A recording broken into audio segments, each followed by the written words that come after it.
Welcome everybody to this session. And my name is Kirsten on behalf of the LKO board. That's Jan. She wants to wave. If you can see Jan, there's Wendy, who's unfortunately not able to be here with us today. There's Tanya. There we go. Kathy.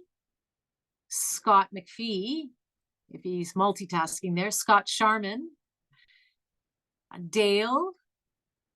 There we go. And there's also Marilyn. I don't see Marilyn's face. She's probably here somewhere. Lance and Italo. So thank you on behalf of all of the LKO board members for being here, because we're happy to bring these seminars to you, to our LKO community. And they're meant to be informative and to bring us together as a community so we can help learn how to take care of our beautiful lake and the surrounding land. So without further ado, I'm going to pass it over to Tanya, and she's going to do a land acknowledgement for today. Hi. As we gather here today, we respectfully acknowledge that we are situated on the traditional territories of the Kirsten. Mississauga lands and the traditional territory covered by the Williams Treaty. Kashagwiggamog, an Anabashin name meaning a lake of long and winding waters, served for a millennium as an important passageway and meeting area for the First Nations people. We are grateful for the opportunity to live here, and we thank all the generations of the Indigenous people who have taken care of this land for thousands of years. Thank you, Tanya. All right, I'm going to introduce you to Kathy, and Kathy's going to introduce you to our speaker tonight. Over to you, Kathy. Thank you, Kirsten. Ken Cox is the Southern Region Fire Advisor for Ontario's Ministry of Natural Resources and Forestry.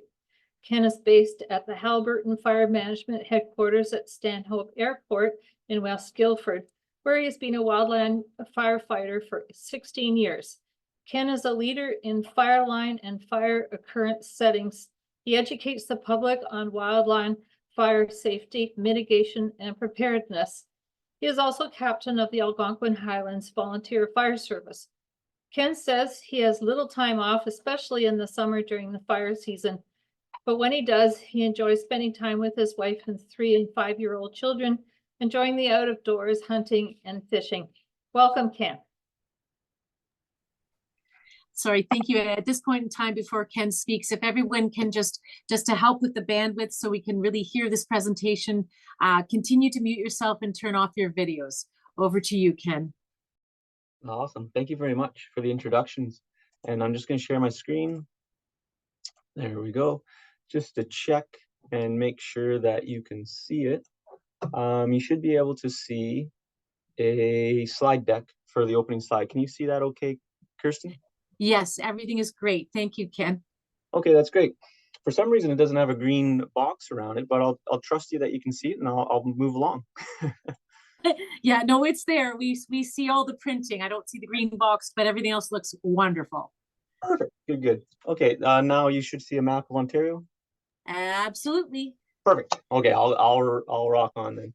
Okay. Yeah, thanks very much for those introductions. Yeah, I'm Ken. 16 years for the Ministry of Natural Resources and Forestry as a forest firefighter. My predominant area of responsibility is down here in the south, Sector 1, the southern sector of the province of Ontario. Before I get right on into what you can do to help protect yourselves about wildland fire events in the future, I want to talk about how the province is broken up and how we respond to wildland fires, just to give you an overarching sense of wildland fire, both provincially and nationally as well. So the province of Ontario is broken up into response sectors, and these response sectors are all bordered by red lines here throughout Ontario. Each one of these response sectors has a fire management headquarters, just like here at the airport at Haliburton Fire Management Headquarters. Typically, each headquarters houses about 12 crews, that's 48 firefighters, as well as about 12 overhead staff members. And it varies across the province. Up in Cochrane, for example, you can see they have a huge, tremendous amount of land base that they look after all the way up to the Hudson's Bay coastline and James Bay coastline and back down to Hearst. They still only have 12 rangers, crews. And the reason why they have 12 and we have 12, we have so little area compared to them, is because of the human interface, infrastructure interface that we have down here in the south. Any wildfires that occur down here in the south, they need an immediate response to because of how close they are usually to private land or structures. Up in the far north, we allow a lot of fires to burn freely to conduct their ecological cycle through the northern landscape. It doesn't cost, or sorry, it's not fiscally responsible to suppress those fires when the benefits of them occurring are outweighing what it would cost to suppress them. So we let them burn. That's how the province is built up. On top of the province being segregated like this, all other provinces and territories or Canada are much the same way. So when you see on the news British Columbia or Alberta or Northwest Territories having an escalated fire situation, they have response sectors just like this. And keep in mind, when I talked about 12 crews in Cochrane and 12 crews down here in Haliburton, we're very interchangeable. So if Cochrane or Red Lake or Pickle Lake are having a fire escalation period where they have drought and they're getting lots of fire starts, if we're super wet down on this side, we'll send crews over to assist them to make up for that fire load, and vice versa. When we're super hot and dry down here in Haliburton, and we have lots of fires on the landscape, you see in the news, there's fire bans and you see smoke in the air and whatnot. Quite often, there's crews from all across the province coming down here to Haliburton, to Stanhope Airport, staying at the Pinestone, staying at local motels, and driving to the airport to get shuttled out to their fires via helicopters and fixed-wing aircraft out of the Stanhope Airport. Also, you might also see Mexico crews as well as international crews coming in as well. So we don't just respond and assist with provincial and national partners, we also have international partners. So France, Costa Rica, South Africa, Australia, New Zealand. I can keep on naming lots of other countries that come and supply us with firefighting personnel and equipment when the demand is there. That's the thing about wildland fire. It's completely dependent on weather, and when you have periods of dry trends with multiple fires occurring in that small window of time, you have to mobilize a large workforce to complement that fire growth and that fire escalation. And that's what we do nationally and internationally for the wildfire service. It's pretty interesting. Here locally, let's scale it right down to a local scale, and we'll look at Lake Cache here. And there's Haliburton right up on my screen. So locally, you have municipal fire departments as well.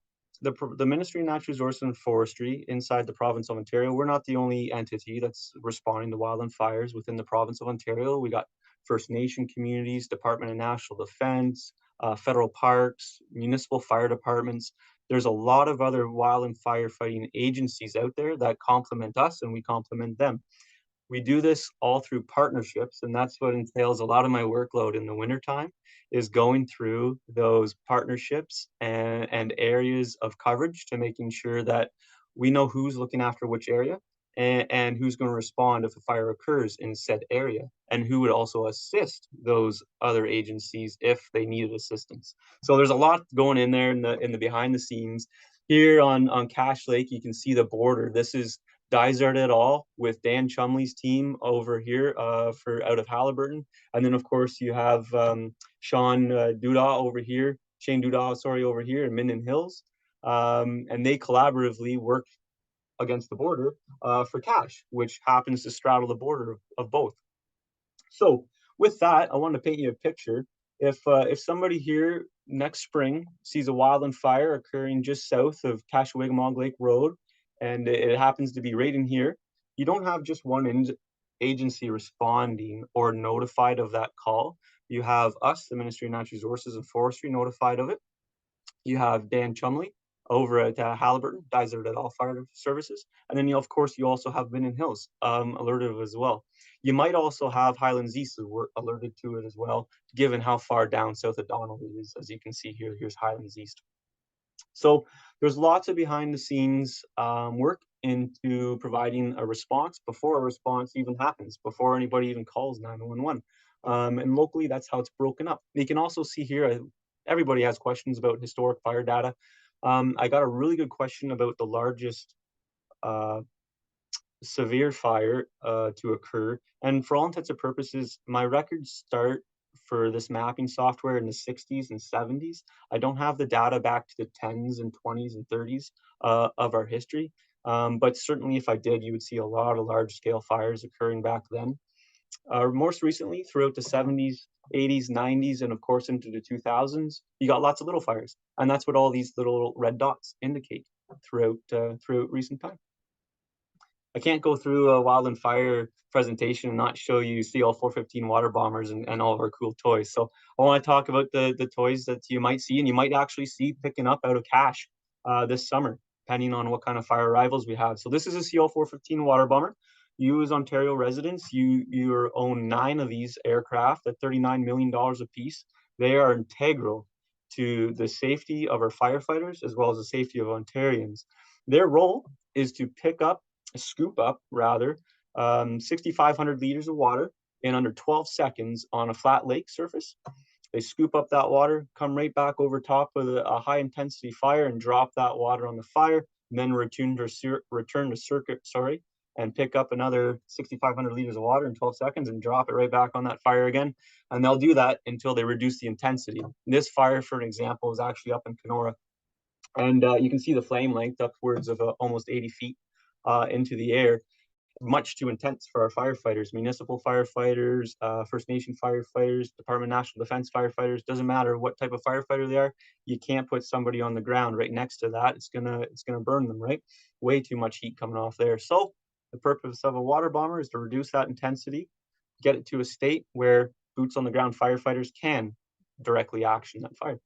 We don't just have CL 415 water bombers. We also have de Havillands, a 1960s aircraft. It's a Twin Otter on floats, and those floats do the same thing that the CL 415 does, except for it picks up water in the floats itself. It comes along, scoops up water just the same way as a CL 415 would, and then comes back over the fire's edge, drops on it, and returns to circuit. So that being said, for those of you on Cache Lake, if you ever see aircraft like this, circling the lake, followed by another smaller aircraft, it's got a siren, sounds just like a paramedic siren or a fire truck siren going off. That means a water bomber is coming in to scoop up off the lake. And it might not be for a fire that's right adjacent to your lake. It might be for a fire that's 40 kilometers away. It just might be the best strategic and tactical place to pick up. So if you ever see these coming in, please stick to the shoreline. By all means, take photos and all those fun things because they are exciting and whatnot. But if you could give the right of way or the water body to us, that helps us out tremendously for being able to scoop up water effectively, quickly, and get to the fire.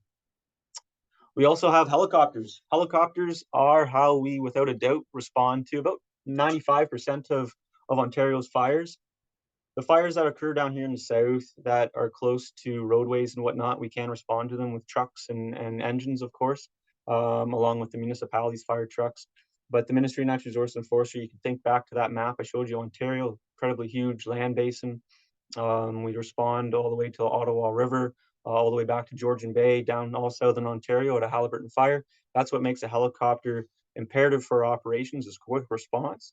It also means for response to remote areas where you can't get a Wild and Fire truck or even a half-ton truck down. This makes our operations much more effective having these. You own 7 of them as a taxpayer of Ontario, and they are incredibly important to our operations. You can see this one here, this EC-130 helicopter. It's yellow. That's easy to stand out as. If you drive by the Stanhope Airport, you'll probably see this out here on the tarmac 9 times out of 10 throughout the summertime as you drive by. It's got an enclosed tail rotor. That's a huge safety feature for us down here in the south with lots of dogs and pets and whatnot. When we're landing adjacent to built up areas, there's always concerns of people and canoeists or boaters or dogs getting too close to the rear of a helicopter when it's coming in, and that can cause major issues for us. So it's nice to have an enclosed tail rotor, but still, if you ever see a helicopter coming in, please give us lots of room, and by all means come and talk to us after the fact, after the helicopter's taken back off. Lots of dangers there. Same goes here for this medium Bell 212 helicopters, same helicopter platform they flew, the U.S. military flew for Vietnam. That's probably where you recognize the air platform from. It's a marvelous aircraft. You see the tail rotor back here, it's exposed. So anything coming up will get hit by the tail rotor and it will cause catastrophic destruction. So that's why it's important that canoeists and anybody walking around an aircraft just don't walk around it, and give us lots of space so we can do our job until it takes off, then come and talk to us. This aircraft is much bigger than the last one I showed you. I showed you the CC-130. You can see the crew getting out. It's got a small rotor disc. It allows us to get into smaller areas, drop a crew off. They don't even have to land. We hover exit, get out of the helicopter without even putting the skids on the ground sometimes in some circumstances. It allows us to be light on the land for an approach. Whereas some of the helicopters, we need quite a bit more landing area. But that just means it brings more gear with it. It's more effective to bring a boatload of gear with you and having the worst case scenario in case you need it, than to not have it and have a helicopter come back with more. So the big helicopters, even though they cost more and they take a little bit more to get into spaces, they're a lot more effective in terms of how much gear they hold, along with the people, along with me here in the front seat to guide them, as well as a belly tank on the bottom. So it actually also dual purpose, drops off the crew, drops off the equipment at the edge of a swamp, lake, creek, river, whatever we're going to pump from or attack the fire from. And then it also can scoop up or suck up 250 gallons of water and put it right on the fire's edge, right in the same motion. So it's a very effective machine. If you're driving by Stanhope Airport, you can see all kinds of shapes and sizes and colors of aircraft out here on the tarmac. They might be red, Wildcat Helicopters machine. There might be the beautiful Wilderness helicopters out of Wawa machines. You name it. We hire on a tremendous amount of aircraft throughout the summer because it's not fiscally responsible to own 200 helicopters for the province. When rainy seasons like 2022 occur, they won't be utilized to their full effect. Here, we hire out a tremendous amount of aircraft, sometimes upwards of 200 helicopters in the province, and they're hired on for contract basis for work for us. And that's how we operate. So now that you know the tools of how we respond, in the map of Ontario, where we respond and how we respond with partners, I want to talk about why we think about wild and fire and how frequent it is. So if you can roll back the clock to 2021, we saw the most hectares burnt in a fire season since 1995. It was a very busy fire season. In all, we had just over 1,200 wildland fires in Ontario reported to us, and they were assessed and received an appropriate response. That being said, an important stat to leave you with is 78% of them that we respond to for the ministry were lightning caused, whereas the remaining 22% were human caused. So 22% human caused accounts for railway fires, hydro line fires, unattended campfires, arson for criminal intent. All of the human elements that come into play are encompassed under 22% of the human caused fires. We don't suppress all of them, like I spoke to on that first slide of the map of Ontario. You know, we responded to just over 1,000 of them with a full response objective of full suppression to put them out, whereas another 140 or so were either monitored or modified response. And what that means is those 140 so fires, 143 to be exact, in 2021, we let them burn to conduct their ecological cycle because they're so far out and they weren't threatening anything of human value. In all, in 2021, just under 800,000 hectares of forest was consumed. And to put that into perspective, that's quite a bit bigger than Algonquin Provincial Park for a land mass. And here's a map of it for those of you that are like me and like to look at maps and all those good things. You can see all the red dots signify fires that were either 0.1 or up to 40 hectares in size, 40 football fields in size. Excuse me. And you can see the large fires. Some of the fires were upwards of over 500,000 hectares in size up in the far north, 500,000 hectares, 500,000 hectares in size and whatnot across. So 2022, that's 2021. You look at 2022, and it was a very slow year for us in the remaining part of the summer, but the spring was incredibly busy for us. I think 2022 is frequent enough. A lot of folks can probably think back to it and remember we had drought conditions in the spring of 2022. We had a tremendous amount of fire load down here in the south, and not nearly as much fire up here in the far north as compared to 2021. And that's just based on the weather patterns that developed throughout the summer. You get periods of dry trends, but they're followed by torrential downpours and rain events. If you get lots of rain events back to back to back, that doesn't allow the forest to dry out and allow it to become flammable. So that's how it influences the fire season overall throughout the season. Down here in Southern Ontario, we're influenced very heavily by the Great Lakes. We got a lot of lake effect weather. 2023, we'll talk about last year because that's hot on everybody's radar. So more relevant, nationally, record-breaking year, right? We seen just over 18.4 million hectares consumed across Canada, which far exceeds the average norm of 4 million hectares per average. It was one of those busy years. Ontario itself wasn't nearly as busy as 2021, but it was still a respectable fire season in terms of the amount of fire on the far north landscape for sure. Down here in the south, didn't see quite as much fire behavior, even though we had the potential for sure. We just didn't get the ignition. So now that you know what a wildland fire season looks like after 2021, 2022, 2023, and you can see those trends, I want to talk about the effects of fire. So anytime a wildland fire occurs, generally for humans, it has negative impacts. The negative impacts aren't just from the flames and the heat of combustion process of the forest fuels. It's also from the byproduct of smoke. Smoke is a huge concern for us in wildland fire management, and a massive concern, obviously, for the general public and all other agencies that deal with public health. I'm sure you all dealt with the smoke concerns that were impacting us here locally into Southern Ontario and the northern states in June of last year. So in June 4th, 5th, 6th, 7th, 8th, in that time frame of last year, we had a tremendous amount of smoke drift from northern fires in northern Ontario, such as here just north of Elliott Lake, up here by Chapleau. There's quite a few fires up here in Cochrane District, and then of course the Quebec fires too. The way that the weather patterns developed over Nova Scotia, there was a low pressure system here that stayed stationary, and what it does is it rotates, and when it rotates, it pulls air around the large bodies of the land basin, and collects that smoke and pushes that smoke into channels, and you can see that very clearly here. The fires are occurring in these locations across northern Quebec and northern Ontario, and the wind is pushing them all straight south. Traditionally, when we have large-scale wildland fires in Ontario, like I showed you in 2021 and the previous years, traditionally the weather systems and the way that the wind patterns develop push them all out into the Labrador Sea. So the folks down here in Southern Ontario, Southern Quebec, and northern states, traditionally we don't have to deal with those smoke concerns. All the smoke drifts out over the ocean. Last year was a unique situation of which all the air masses got pushed down into Southern Ontario. Hence, we dealt with all the smoke concerns in that June time period, which I'm sure all of you can remember back to. Lots of sporting events and whatnot were canceled because of those impacts. That being said, it's critical for us to all remember and recognize that wildland fire is positive for every other species that calls this land basin home, aside from humans, either directly or indirectly, and unless they're a fish species, because of sediment and whatnot from runoff of after fires occur.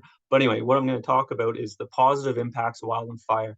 So I took this picture in northern Ontario. This is Kenora 51, a fire called Kenora 51. The Manitoba border's over here, and that's about 25 to 30 kilometers of flame front backing towards the Manitoba border. And when I came around the south side of this fire to go look after the Mexico cruise, it was a perfect opportunity to take a picture of an old growth forest. For all intents and purposes, where my cursor is here right now, I don't know the last time this burned. We'll just call it old growth forest. There was a fire here that burned in 1980s. I had to highlight it for the sake of this presentation so you can see the difference in tree stand composition. So there's a burn here in the 1980s, and there's a burn here in 2012. You should be able to clearly see where the yellow line, or sorry, this orange line segregates the 2012 burn and the old growth forest. There's a clear difference in fuel type, or sorry, in forest cover. And that's critically important for different species. So little species like the Kirtland's warbler, they rely on and only live in Ontario based on burns that are 15 to 25 years old because of the type of forest succession that follows the burn. And they don't breed or live anywhere else in North America aside from 15 to 25-year-old burn stands. So that's pretty unique. That little bird needs that, right? At a different interval.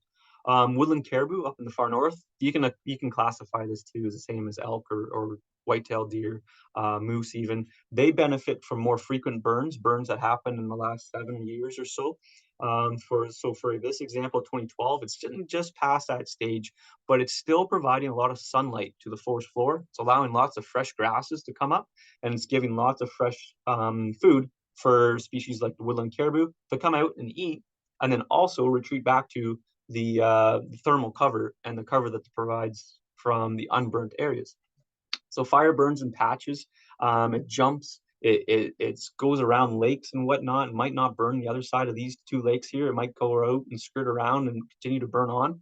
That's the way fire is. It makes mosaic patterns of habitat that benefit every species that calls Ontario home, and it has for time immemorial. They've all evolved with fire on the landscape. So you might think to that and say, oh, so we're extinguishing all wildland fires and when they occur, and then that cycle's broken. And that's true. It is absolutely broken, but we try to reintroduce fire as much as possible. That's why we call ourselves wildland fire management for the most part. And we manage fire. We try to also light fires when adequate, when safe to benefit ecological aspects, or sometimes silvicultural aspects for white pine stands and regenerating forest stands to maximum effect. Burning off tracts of land will give rich nutrients, will enrich the soil with nutrients and give it a black basin to start germination faster in the springtime. There's a tremendous amount of benefits from wildland fire, right? And from us eliminating it from the landscape, we need to look at opportunities to reintroduce it to the landscape in safe and controllable environments. And that's what we do. There's also the third mark here down here, mitigation, hazard reduction burns. And a lot of hazard reduction burns take place for First Nation communities up in the northern part of Ontario, north of Kenora and whatnot. So that's fire in a nutshell. I want to talk about, and I'm right on time. Perfect. So now that you understand who I am, what kind of team I'm on, and how we respond to fire, what a fire season looks like, what the toys we have to deal with fire on the landscape, how we also start fire sometimes to benefit ecological aspects of it. I want to now switch gears completely and teach you how fires start and how they behave. So then we can look at better protecting yourselves, because that's what we're really here to talk about tonight as well. So fires exist because of three core elements coming together: heat, oxygen, and fuel. Heat, you can apply from a lightning strike. You can apply it from a tree on a power line, an unattended campfire, arson for criminal intent, you name it. That's a heat source, something that's heated the forest floor up to a point where it ignites. Oxygen, that's the oxygen atmosphere in the globe. We can't change that or nothing. That's just how it is. And then you'll see fuel. So keep in mind fuel here down the road. Once that fire starts, it then behaves based on an environment around it, and those environment elements around it are topography, weather, and fuel. So fire burns faster uphill than it will downhill in a wildfire setting. Weather heavily influences wildland fire in tremendous amounts of aspects. And fuel, again, you'll see common denominator. So as humans, when we want to alter fire, we can't change the topography, we can't change the weather, we can't change oxygen. We can try to eliminate as many starts as we can from heat, but we're not going to eliminate all of them, because lightning starts 78% of Ministry of Natural Resources fire. So we're still going to see a tremendous amount of fire in the landscape, right? It's a natural cycle. It's going to happen. We live in a fire regime prone area that traditionally burned for thousands of years, and ecosystems developed with that natural disturbance. So how do we break that chain? It's fuel. The answer is the fuel, what the fire needs to consume to live. And we're going to talk about that. So fuel in a wildland fire setting is not just fuel. Different forest stands and different forest composures promote entirely different growths of fire behavior. On May 11th of 2023, here in Haliburton, we had a temp of 23 and RH of 34 and wind speed of 10. Don't let me lose you. What that means is it was a nice, clear spring sunny day. It was one of those days where you're out and you're in t-shirt weather after the winter, right? Well, if you would have started a fire in a mixed wood stand on that day, or we had whatever tree on a power line. In each of these 4 different types of stands, you're going to have 4 completely different types of fire behavior. In a mixed wood stand, the more deciduous component you have, the more broadleaf component you have, the less flammable that forest is, for the sake of better words, in the Northern Hemisphere, especially here true in Ontario. You're going to have a fire spread at 4 meters per minute, which is still respectable. It's not an extreme day by any means, but it's still a high hazard day. When you're driving down the road and you look at the fire danger rating sign on the side of the highway, it's pointed at high on this day. If you took that same ignition source and you applied it to a forest stand that looked like this, a C2 stand, it's a conifer sorry stand, a boreal spruce. 80% of Ontario's land mass is like this. Once you go north of North Bay, you're going to have a fire spreading at 9 meters per minute. If you looked at storm damaged fuels, it drops right off. And the reason why it drops right off is because of the arrangement of the fine fuels. You have these bowls of trees. And if you can imagine holding a match to a large piece of firewood or to a tree trunk doesn't light on fire, right? The match just burns out, and yeah, the tree trunk might be blackened or sooted or whatnot, but it didn't have enough intensity to ignite it. Same thing happens in the forest. You hold a match to the fine fuels, these needles, they'll light up, but every time they light up, they need to go around these tree trunks and they keep dying out. So that's how storm damage affects fire behavior. Just in case that comes up of a concern for anybody, which it often does. Standing grass, this should stand out. 24 meters per minute, far too intense, far too fast moving for any boots on the ground firefighters to deal with. This is only a hazard in the spring before the green grass comes up and replaces this. And again in the fall, late in the fall, after the frost kills that standing grass. So it's only a hazard during a small amount of time, but it's our highest hazard. And that's incredibly important for you to know in Southern Ontario. Something that a lot of people don't realize. A lot of people think about the forest stands and think that's the biggest hazard. It's actually not. The scariest thing for me in 16 years of wildland fire management and for the safety of my firefighters is definitely grass, hands down. So those are the fuels, and that's how they burn differently. But now let's talk about weather. Don't worry, these numbers, I'm not going to go through all these numbers, but this is every day during the fire season, from the 3rd day the snow leaves in the spring until the snow arrives back in the fall. We monitor weather in Ontario twice a day, all summer, all season long, through 180 some odd weather stations across Ontario. And what that does is it gives us our indices.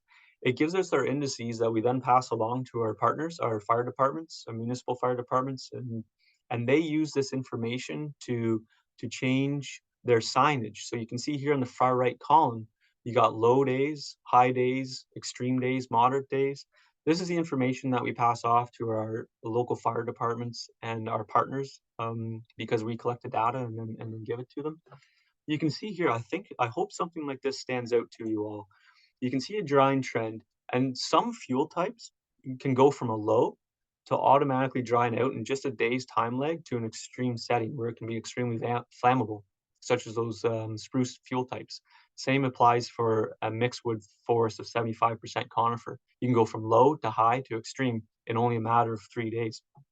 So when you see the signs and you see the hazard signs and you think, oh, geez, it just rained a day ago or whatnot, why is it still at high? It's because look down here. You had a drying trend of over 2 weeks. You had extreme indices. We got 5 mils of rain. It gave us a low for 2 days before it became extreme again. It's not practical for us to go out and change every sign in Ontario. Every hour, the weather changes. So generally, it's ballparked on a 2-day per average. So that's why, in case you see rain and you wonder why it's still set at high, it's still set at high because we're predicting that we're not going to get any more rain again, and the numbers are going to rebound immediately fast, and be right back into extreme again. So there's no sense in going around changing the signage for 1.5 days. If that makes sense. So now that you know about wildland fire, how they start, how they spread, and what drives them, I'm going to talk to you about Fire Smart Canada. Fire Smart Canada is a national program that all provinces and territories in Canada adopted and promote to the public and themselves in terms of increasing their own structural resiliency.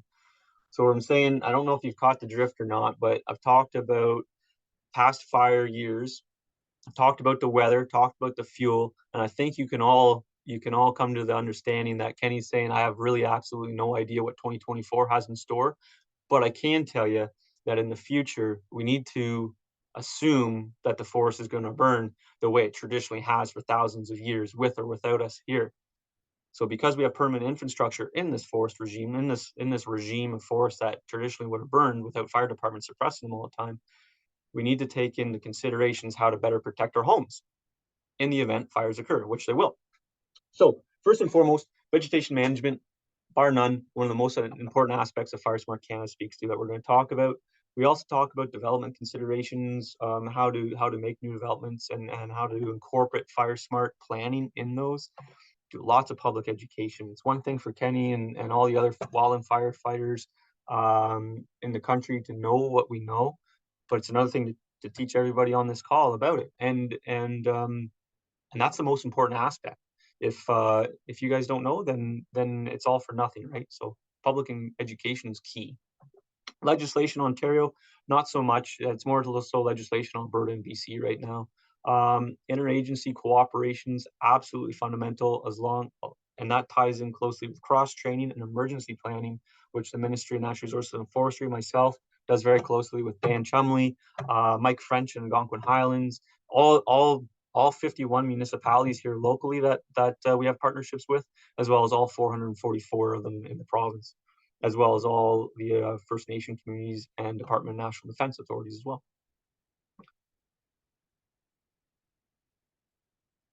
I got a little sip of water. So, fire and fuel is why homes burn. You can think of a home or any structure as fuel, unless of course it's built of non-combustible materials. How homes burn, it might surprise you. And I hope if you leave this conversation with anything tonight, I hope it's that embers and sparks attribute for 90% of our structure losses in Canada from wildland fire events. So a lot of folks focus on the juniper, the spruce trees, the forest composure around them, when the majority, 90% of the focus, should just be on the home itself and cleaning it of any flammable debris, which I'm going to talk to you about in great detail here in the near little future. Of course, direct flame does attribute to 8% of structure losses in Canada, and that's of course when a juniper bush or a neighboring immature spruce tree grows up and the flames lick the side of the building and cause that building to catch on fire. Extreme radiant heat also attributes for a very low percentage, but still something to think about. Extreme heat causes structures to be lost primarily because they shatter single window panes from the heat. And when the window pane shatters, it then reverts back to embers and sparks that can then enter the home and start cushions and couches and carpets and you name it, anything on fire inside the home. That's how we lose homes to extreme heat. Those are three ways that fire burns homes. So Fire Smart Canada broke up structures to look at the immediate zone first. And you'll see here marked in red. And if you ever get around to the Haliburton Cottage Life Show at the arena in Haliburton, visit our booth and pick up these handy documents. They're booklets. They're free for you to have to take home and look at them and apply what you learned here today to your homes. The immediate zone speaks to a non-combustible area. If you can make this area non-combustible, you've just solved 90% of your problems. Then you can move your way out by all means, and you will make changes moving out. But a lot of us have to factor in privacy concerns, neighbor concerns, property line concerns. Did I say shoreline bylaws yet? I don't know if I did or not, but that's a huge other aspect. There's also species at risk aspects that come into play as well. There's a tremendous amount of things that might not allow you to practice fire smart mitigation tactics in this area. And if so, that's all right. You have to abide by those parameters as well. Just focusing on the home itself and you're saving 90% of your issues. You might think, Kenny, those are cute diagrams and whatnot and not see it in real life. But I'm here to tell you for sure it does have a heavy impact in real life. So in 2017, I took this photo of a home. I was in charge of this community. I had 118 firefighters under my command here for this incident. And we had to prioritize our firefighting resources to protect critical infrastructure. This home, as well as 6 others down this street, about a kilometer down this road, they all 6 others perished. This was the only home in this area that lived. And the only reason it lived was because the homeowner practice Fire Smart Canada tactics. This actually happened in 2017 before Fire Smart Canada came out with this picture, but it happens to overlay perfectly, and it's exactly what they're following anyway. So it works really good for these presentations. This fire was approaching this community, full crown fire. You can see that in the distance, the torching of all the trees, it's all burnt off. They separated the crown closure when it got closer to the home. There's no fuel for the fire to consume the crowns anymore, so it has to drop to the forest floor. When it drops to the forest floor, it reduces its intensity greatly. It then continued to combust. You can't get rid of everything combustible. We live in Canada, right? We all live around forested areas and grassland areas, right? You can't get rid of everything, and we don't want you to get rid of everything. Key is to reduce the intensity if you can. This fire continued to travel right towards the home at low intensity. When it got to the immediate zone, the non-combustible zone, it died out on its own. And on top of that, you might think, okay, well, that only saved it for 10% of the fire causes, right? In the last 2 slides I talked about. Yeah, this home was plastered with embers, burnt out embers. There were burnt out embers all in the vinyl siding that embedded themselves into the siding and whatnot. The key here was there's no flammable debris built up there for a fuel bed for those embers to land on and ignite to cause the structure to ignite. That's how this home survived. Kudos to them. They saved their home. I'm 2 minutes behind, so I'm going to speak by these slides here. The immediate zone, we talk about everything from doors, windows, roofs, gutters, decks, whatnot. The most important aspect of it is to make sure that there's no flammable fuel beds on your structures. Flammable fuel beds such as this on your rooftops or in gutters, along the sides of deckings and right along the side of a building, even wood piles. And I know we live in Canada and we all like to have our wood right next to our home. In the summertime, this can pose a serious fire.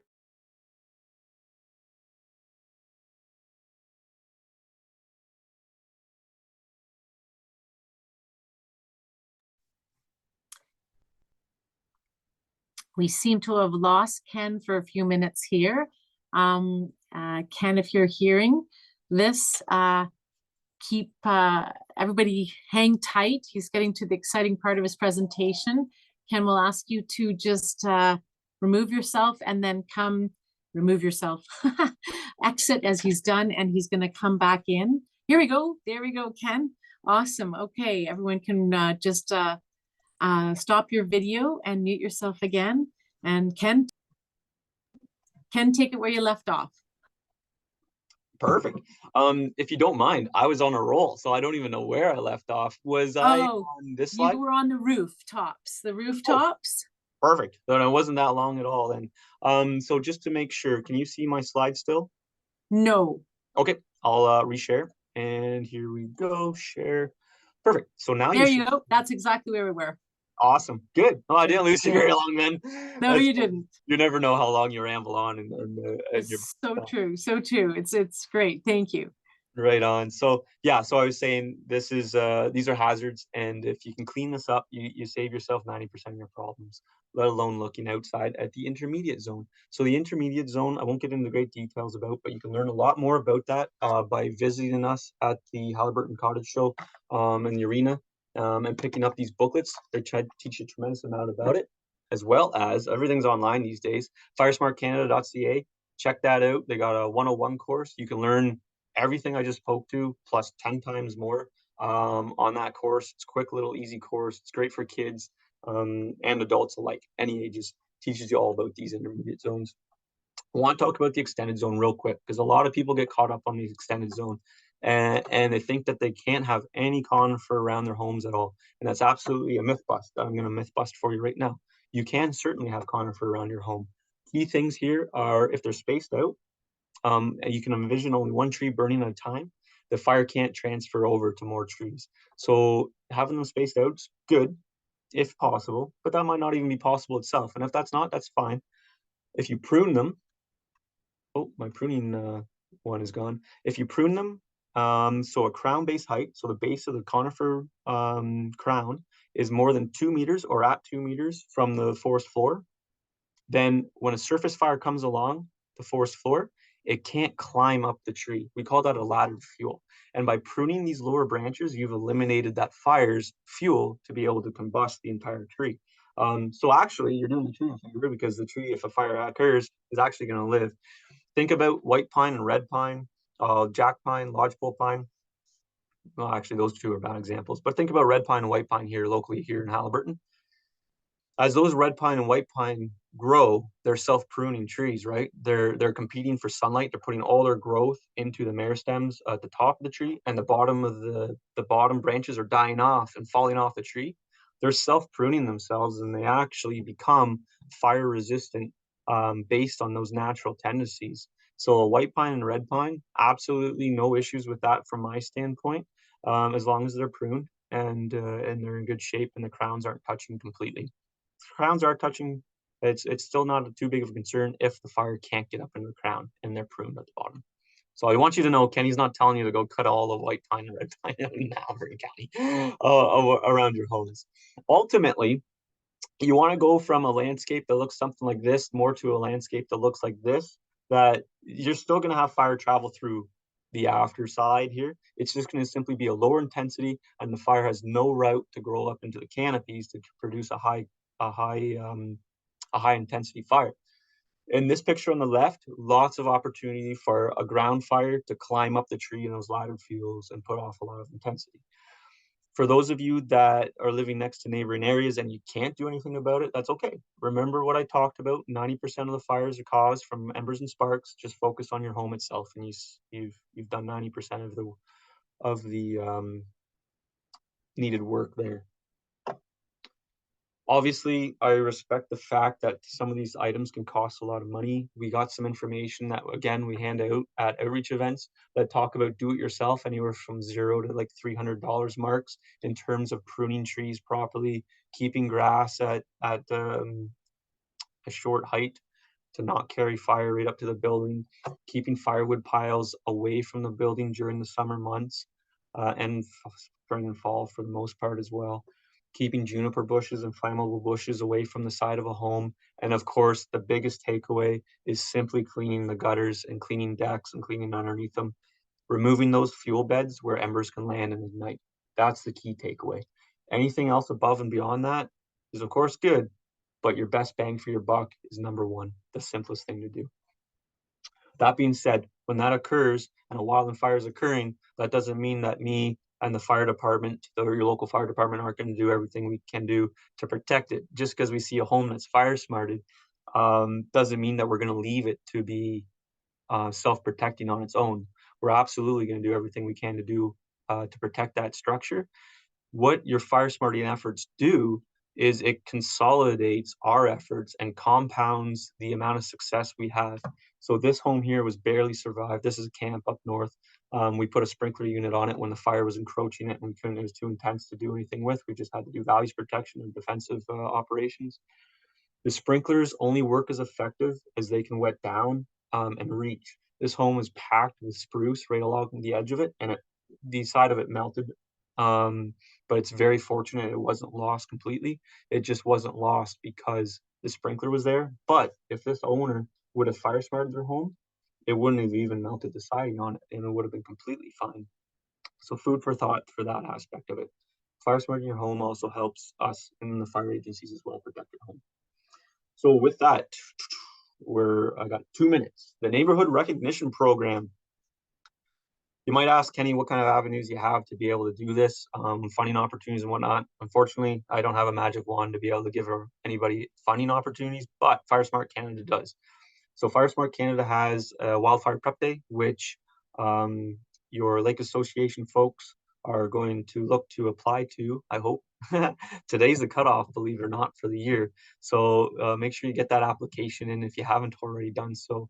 For the Wildfire Prep Day, they give you $500 to host a community barbecue, and that's essentially for your community to get together wherever it may be. Maybe it's only one side of the lake, maybe it's only one section of the lake, what have you, but somewhere out there, get together and clean up and prune up some spruce trees that are maybe on an elder couple's home, adjacent parcel and whatnot, they're not able to do it. So some kids get together and do it for them. As long as you got permission. Don't go and cut anybody's trees down without permission, please.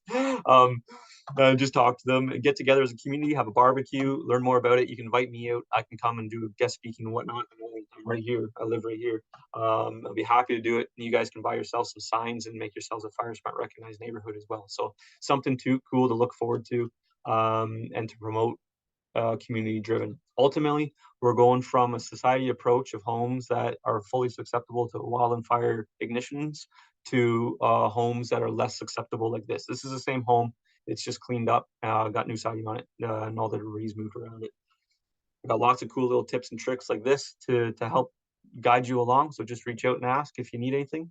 And that is it for more information. And yeah, we're right on time, 8:20, perfect. So for more information, I already spoke to it, sorry. Go to firesmartcanada.ca, check out their website. It's a tremendous website, tons of information. Ontario.ca/page/firesmart's another good one. This is a common one I really want to hit home with you is during the fire season next year, you got any concerns, questions, or you want to know what the wildfire hazard is in Ontario, you go to this Ontario Interactive Fire Map. Just Google Ontario Interactive Fire Map. One of the first things that'll pop up will be a GeoHub website, and this will it'll show you RFZs, it'll show you the hazards, it'll show you where the fires are occurring, what's their name, how big they are, all that good information. So lots of good information out there too. And that is it. I guess I will hand it back over. Thank you so much. Thank you so much, Ken. If you could stop sharing your screen, that would be awesome. You can keep it up there for a few minutes, actually, just so people might be able to copy down that part. And then there's so thank you so much, everyone, for being here, and thank you, Ken, for a well thought out presentation. We've got a couple of questions just for you right now. One question that's come out is how well resourced was Ontario to fight the fires in 2023? Really good question. So if you can think back to those slides that I was presenting, I would scroll back, but it might kind of freeze up the line and whatnot. I'd love to show the map of Ontario, but you can see it here. So when areas of Ontario, they fluctuate in hazard all the time, given by hours, given by days, given by weeks. 2023, as well as the spring of 2022, was actually technically the spring of 2022 was a higher hazard than 2023, but we'll talk about both of them. When you get areas of the entire province encompassed with a high hazard and you start getting ignitions, what happens is we're already on the call with external resources to come and supply us with firefighters that we know we're going to need or we're predicting we're going to need. And it's a fine balance there in terms of requesting resources to have the adequate staff on hand, which is key to that exact question. So Ontario itself, sometimes there's absolutely times where you'd need 2,000 firefighters and Ontario holds 800. There's always time lags there and whatnot to be able to get additional resources in. But the key thing is here is we are carefully monitoring the weather to make sure that we have adequate staffing to match the fire load and the fire hazard when it's occurring. So that being said, on the vice versa, in 2022 during the spring, we had 800 firefighters here. It's not fair for Ontario to hold on to those 800 firefighters. We were answering the call for BC, Alberta, Saskatchewan, Northwest Territories, just like we were here in 2023 actually as well. Yeah. When we got that rain in June. So we send, it's the flip side as well. So Ontario, when we're wet, we're going to send our resources, the adequate amount of resources out to still be able to respond to Ontario, but also help our partners and vice versa. So we're very mobile. Does that help answer that question? So yeah, I'd say it's always fluctuating and we're always matching the weather demands. Yeah, no, that is helpful. Yeah, and it's I'm sure it's a puzzle at some level to try and figure out where it's best to keep the firefighters in and where to send, sort of thing. Mm-hmm. Another question is where to get info on allowed campfires or barbecue pits? Oh, that's really good. So that's a really good point actually too. So let me tell everybody online here. There's two sets of legislation that you have to follow regarding outdoor fires here in this area. Because you're inside the fire region of Ontario, you're governed under the Forest Fire Prevention Act. That Forest Fire Prevention Act is what gives the Ministry of Natural Resources and Forestry our jurisdiction in wildland fire management and regulations. You also are within a municipality. So whether you're on the Minden Hill side of Cache Lake, or you're in the Dysart et al. Side, you might have two different sets. So my best advice is to please check your municipality that you reside in, and they will have their specific parameters for safe outdoor fires on info sheets. And that being said, the way that a lot of counties and municipalities are going is they're looking to amalgamate their information, because you might have a very different parameter in Minden Hills, for example. I'm just going to pick on Minden Hills and Dysart et al. Sure. Because they're there. Not saying that they are, but you might have a very different set of regulations on one side of the line and a completely different set of regulations on the other side of that line. Right. Hopefully us included, the Ministry of Natural Resources and Forestry, can get everything wrapped into one, and so you just have a clean slate of it. But for now, the best piece of advice I can give you is check with your local municipalities' parameters on outdoor fires. And for Ontario, the best thing to do is check out the FFPA, and you can Google the FFPA Forest Fire Prevention Act on Google. Click the first legislation option that comes up, and then you can see outdoor fire regulations. And that's all of it. I can ring it off right off the hop if you want to. You got to have a fire pit on a non-combustible surface. It's got to be free of flammable debris within a set distance. It can't be larger than 2 meters by 2 meters by 2 meters for our regulations. That also doesn't encompass though the municipal regulations. So check both. Okay, cool, great, thank you for that. Yeah, good resources to check out in both Minden Hills and Dysart. Your opinion, please, is another question. We've been told for years to keep the forest debris in the forest to feed the trees. What's your opinion about that? That's a really good point. And I get that a lot. I get that tremendously a lot in species at risk zones, because over in CFB Petawawa area, they have a tremendous amount of species at risk that are unique to that area. And this came up a lot for them. So that's why I can talk to it. So what we do is, some species are more flammable than others, like I spoke to. If you can think of your Christmas tree right now, this time of year, it's probably red. The needles have probably gone red on it if they haven't already and didn't come off, or maybe they're just going to turn to that red stage. Those red needles are highly flammable. So what I would say is, if you have to leave the vegetation in the bush, cutting it in an arrangement that is lower to the forest floor is the best, because that prohibits fire growth up into the crowns of trees and whatnot, and fire intensity. There is a key timeline here that when forest fuels decompose, they become fully saturated like a sponge of water. And even in drought conditions, they don't contribute to fire frontal intensity. I hope I didn't get too scientific. Yeah, no, it's good. But and that actually time lag is about 4.5 years for the average mixed wood forest stand here in Ontario. If you have debris that's been cut up and it's under 3 years old, it still is going to be flammable to some degree. If it's up and aerated in a pile, it's more fire hazard. If it's scattered on an even plane along the forest floor, it's a lower hazard. If you have to leave it there, that's fine, because it is returning nutrients to the forest floor. Keep it scattered out at a low arrangement, and then after the 3rd year or so, or in the 4th year, into 5 years, it decomposes at a rate that it's now no longer a fire receptive, or as fire receptive. Okay, cool. Okay, yeah. Great. If you could stop sharing your content right now, that would be helpful, just so that we can see everybody again.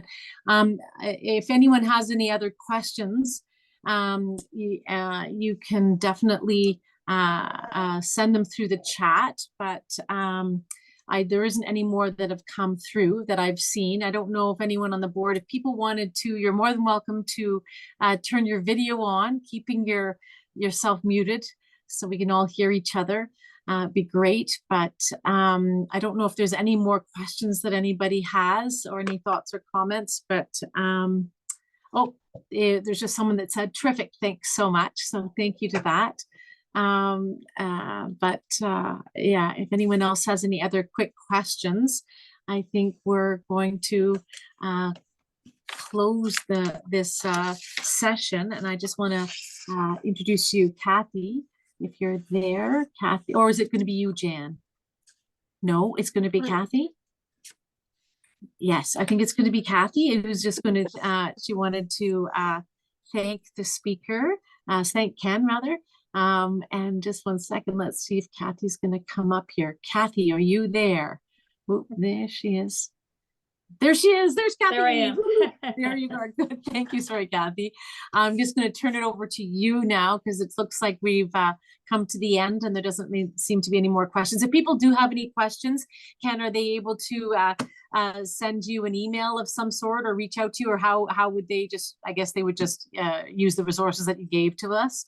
Yeah, absolutely. You can check it online. By all means, you can reach out to me for sure, 100%.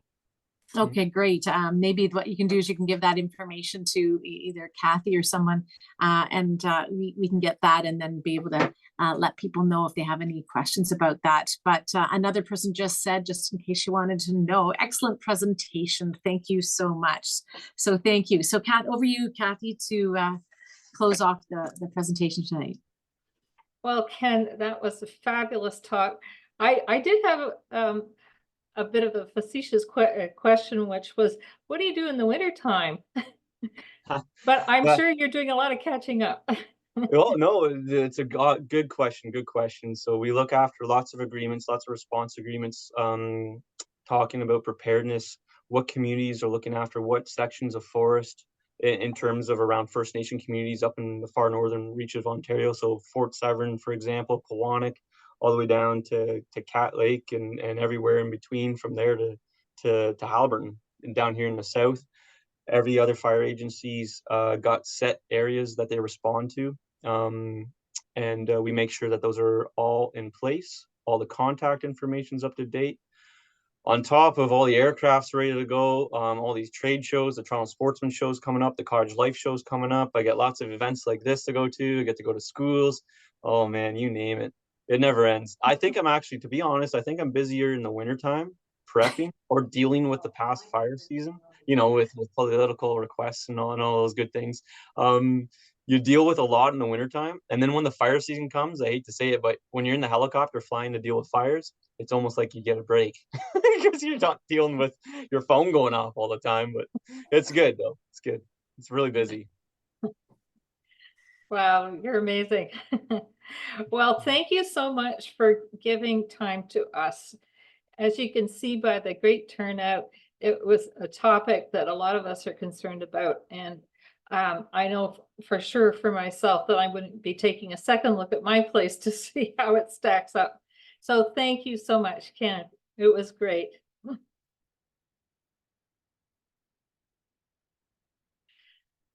So yeah, turn it over to Jan. Yes, I think Jan is just going to give you the virtual. Oops, she's turned off her video. Oh, there you are, Jan. There you go. Yeah, this is the virtual thank you, Ken. I know you're really excited about this lovely note that's coming virtually. And I'll just take a moment to let people know that our next Love Your Lake seminar is on Wednesday, March the 20th.